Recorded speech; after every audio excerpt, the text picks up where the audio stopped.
그러면 본격적으로 저희가 딥페이크 관련한 얘기를 좀 네. 해볼까요? 네. 그 사실 제가 안 닿아도 지역의 될까요? 소리. 네. 골목에서 들리는 아름다운 소리를 듣고.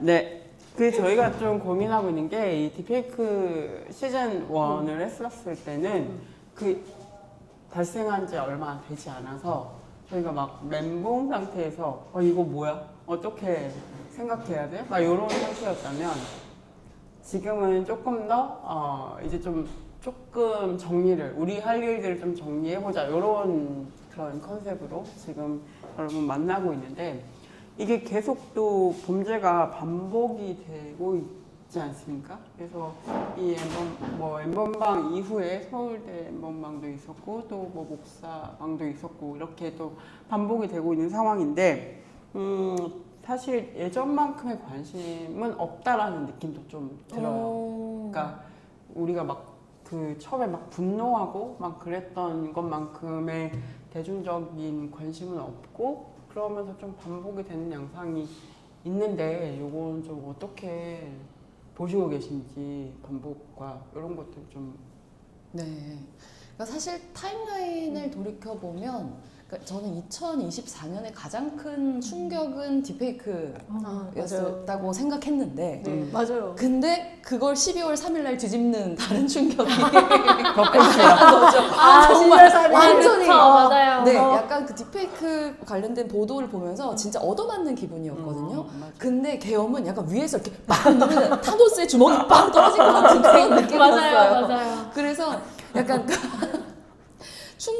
충격이라는 건 상대적이니까 그래서 상대적으로 이 충격이 이제 규모가 작아 보이는 이제 그런 종류의 심적인 효과가 있었다는 생각이 들고 이제 한 텀이 이제 지났으니까 그 계엄 국면을 내란 국면을 수습했으니까 다시 이제 마주한 과제를 이제 남아 있는 과제를 들여다본다 같은 기분으로 저도 보고 있거든요. 근데 아마 이제 미디어 자원도 마찬가지잖아요. 이제 만약에 평상시였다면 계속 이런 디지털 성범죄 문제, 폭력 문제를 다룰 분들도 다 이 계엄 문제에 관련된 이제 취재 자원을 투입하느라고 상대적으로 이제 주목을 못 받는 부분들이 아마 사람들의 감각에도 영향을 미치는 게 아닐까 싶기도 하고 설령 계엄이 없었다고 하더라도 이제 그 첫 충격이 계속 가지는 않는 것 같아요. 어쨌든 이런 폭력 자체에 대해서 사람들이 이런 일이 일어나는 사회에 살고 있구나 라는 데 기본적으로 적응을 좀 하는 거죠. 근데 그거는 꼭 나쁘다고 말할 수만은 없는데 근데 이제 무감해지는 것이기도 하니까 그게 너무 어쩔 수 없는 일이야가 되기 전에 이제 적절하게 개입해 들어가는 게 중요하다고 생각해요. 사실 저도 비슷한 생각이고요. 제가 12월 3일에 계엄이 났었잖아요. 근데 제가 12월 4일에 제주에서 디지털 성범죄 관련한 강의를 했어야 됐거든요. 예, 예정돼 있었군요. 네, 그래서 네. 가면서도 이걸 강의하는 게 맞을까 지금. 그래서 듣는 분들도 다들 지금 디지털 성범죄를 듣는 그러니까. 네, 다들 약간 의아해하는 상태로 이것도 중요한 문제인데 바로 바꿨어야지. 계엄과 디지털 이런 걸로. 제 잘못이네요. 그래가지고 우리 다들 약간 띠용한 상태로 이 강의를 하면서 이제 막 그 질의응답을 했는데 질문이 서울에는 탱크가 들어왔다는 무슨 일이 아니네 이거. 디지털이 아니라 오프라인이 지금 문제야. 그렇죠. 예, 맞습니다. 그런 얘기 주로 질의응답으로 하고 그랬던 기억이 있어서 확실히 말씀하신 것처럼 계엄의 충격이 너무 컸던 것 같긴 하고요.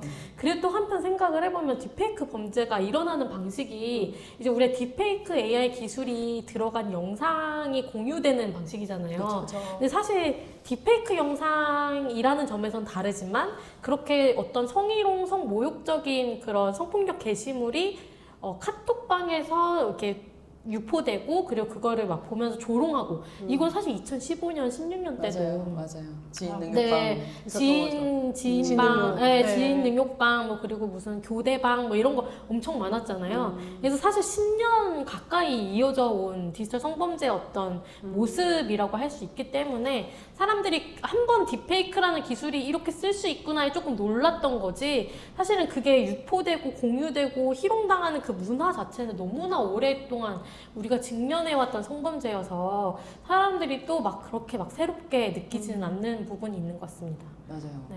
그래서 그 딥페이크 이제 사태가 터지고 이 문제를 그런 엄청 구조적이고 역사적인 맥락에서는 놀라운 일이 아니다라고 보자는 측면하고, 하지만 완전히 다른 차원을 달성한 기술이 접목된 새로운 문제로 봐야 된다라고 하는 이 두 가지 시각이 있었던 걸로 생각이 맞아요. 돼요. 근데 맞아요. 이게 어떻게 조화돼야 되는지에 대해서는 잘 정리 안 됐다는 게 솔직히 제 생각이에요. 네. 네. 아, 오늘 그런 얘기 같이 하면 좋을 것 네, 같아요. 맞아요. 제가 최근에 그냥 막 네, 얘기해요. 제가 최근에 저희 이제 정보보안 컨퍼런스 글로벌에서 네. 되게 유명한 데가 있는데 거기에 뭐가 올라왔냐면 세계 최대의 딥페이크 성착취 커뮤니티 연구가 올라왔어요. 연구 논문이. 근데 이 논문이 너무 흥미로웠던 게 그 딥페이크 성착취 게시물들이 무엇을 달성하고 있는가, 그리고 무엇을 욕망하는가, 그리고 제작진들은 누구인가, 이런 것들 다 파헤쳤 논문이란 말이에요. 근데 되게 흥미로운 게 지금 딥페이크를 하는 AI 기술이 딱 두 가지가 있는데요. 그 중에 하나가 사실은 제일 최고로 많이 사용되는 기술입니다. 근데 그 기술을 개발을 한 연구진들이 있을 거잖아요. 연구자들이 논문도 냈을 거잖아요. 근데 그 논문 저자들이 논문에서는 우리 기술이 뭐 악용되지 않기를 바란다, 약간 이렇게 써놨으면서 그러면서 자기네들이 그 커뮤니티 운영진이었던 거예요. 뭐야. 네. 그래서 그 논문이 그걸 밝혔거든요. 와, 그래서 진짜. 네, 그 논문의 공동 저자들이 다 각자 운영진, 그리고 개발 제작자, 그리고 뭐 코멘터 뭐 이런 식으로 다 배지 달고 활동하고 커뮤니티에서 활동하고 있는 사람들이었다. 이걸 밝혀냈는데, 근데 저는 한편으로는 이제 연구와 그리고 그런 범죄가 우리는 분리되어 있는 지점이라고 생각했고 항상 기술에 악용되는 거라고 생각을 했는데 그렇지 않고 그냥 기술의 이용 목적 자체가 그것이 범죄였다라는 것을 증명하는 사례가 되지 않았을까라는 생각이 듭니다. 그래서 전통적으로 이어져 온 성폭력이라는 문제 플러스 이제 기술이어서 달라지는 점은 이제 학계들, 특히 AI 최전선에 있는 개발자들이 같이 참여해서 지금 이 공모하고 있다는 점, 이런 것들을 좀 주목해서 그럼 연구율을 어떻게 확장시킬 것인가, 이런 것들을 어떤 식으로 규제할 것인가, 이런 것도 같이 논의가 되어야 되지 않을까 좀 생각이 들었습니다.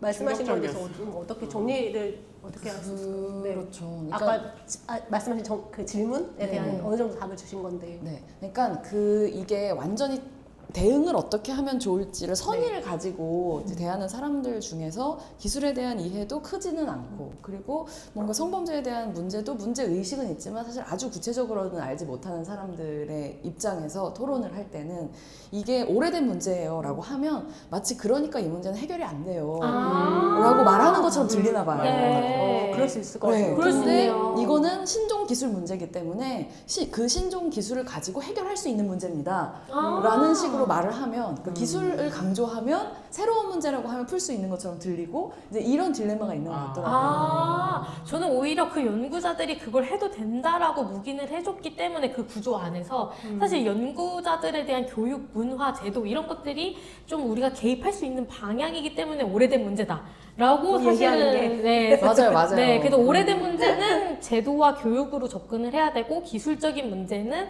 또 기술 차원에서 또 대응이 필요하고 둘 다 할 수 있는 건 다 해야 된다. 맞아요. 저도 딱 이렇게 네, 정리가 되면 네. 좋겠어요. 네. 맞아요. 그러니까 오래된 문제지만 또 새로운 것들이 있어서 맞아요. 지금 우리가 또 다른 그쵸. 해결 방법을 네. 찾아야 된다. 뭐 이렇게 그쵸. 그렇죠. 네. 기술만으로 해결되지 않는 그 그쵸, 맞아요. 깊은 인식의 문제가 네. 있기 때문에 그걸 다시 한번 네, 기운을 내서 이걸 계기로 풀어보자라고 얘기하는 방식으로 말이 돼야 될 것 같아요. 그렇습니다. 여러분 아셨죠? 그렇게 얘기하시면 그렇게 얘기하시면 됩니다. 딴 데 가서 그렇게 오래된 얘기하시면 문제라고. 됩니다. 만 얘기하면 안 됩니다. 네, 우리가 해결할 수 있는 문제다. 네,